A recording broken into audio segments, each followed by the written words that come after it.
నమస్కారం, NS news కి స్వాగతం. నా పేరు ఉషా. ముందుగా ముఖ్యాంశాలు. కాకినాడ జిల్లా గోలప్రోలు పట్టణం 17వ వార్డులో తీవ్ర రాజకీయ ఉద్రిక్తత నెలకొంది.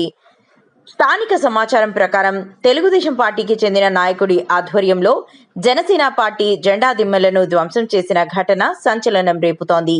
జనసేన పార్టీ అధినేత పవన్ కళ్యాణ్ పట్ల అభిమానంతో ఏర్పాటు చేసిన జెండా దిమ్మలను లక్ష్యంగా చేసుకుని ధ్వంసం చేయడం రాజకీయ కక్ష సాధింపుకే నిదర్శనమని జనసేన కార్యకర్తలు మండిపడుతున్నారు.